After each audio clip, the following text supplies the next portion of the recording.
Matapos patunayan ang kanyang sarili bilang isa sa mga premier big men sa PBA. Si Vic Manuel ay tuluyan ng iniwan ang PBA.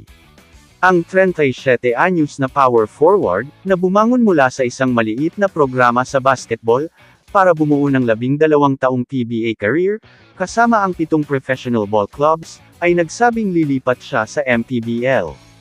Upang maglaro sa Pangasinan Heatwave, kapag natapos na ang kanyang kontrata sa Terra Firma, sa katapusan ng buwan. Sinabi ni Manuel, na hindi na niya ni-renew ang kanyang kontrata sa Jeep, at nagnanais na pumirma sa Pangasinan, pagkatapos ng maikling panahon sa Zamboanga Valientes, sa Governor Hofer Invitational Basketball Championship, sa Zamboanga, Sibugay.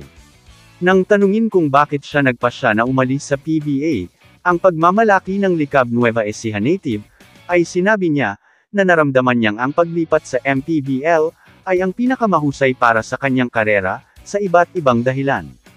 Si Manuel ay kasalukuyang assistant coach ng PSP Gimers, sa sister league ng MPBL, na WMPBL, at ang pagbabawal ng PBA sa mga tauhan nito. Coaching staff, at mga manlalaro na masangkot sa ibang mga liga, ay naging mas madali ang desisyon umalis ng PBA.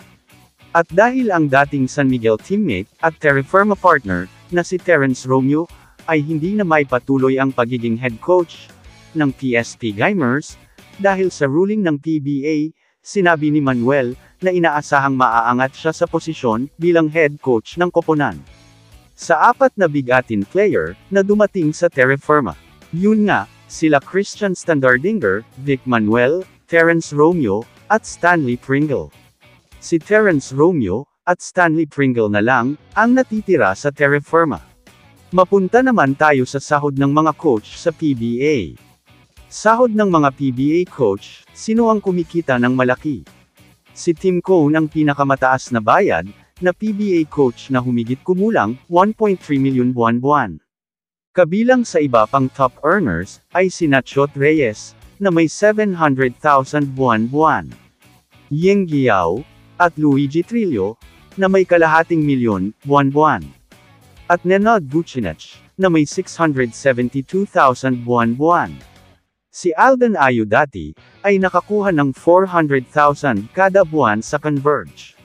Habang si Jamike Geron, ay nakakuha ng 350,000 kada buwan sa Phoenix. Ang mga coach mula sa Northport, Terra Firma, at Blackwater, ay kumikita ng hindi bababa sa, humigit kumulang, 200 to 250,000 pesos, kada buwan. Kamusta mga idol? Sports Zone PH, para sa sports news and update. Kung bago ka pa lang dito sa channel ko, pindutin mo na ang subscribe button at notification bell, para lagi kang update sa mga sports news.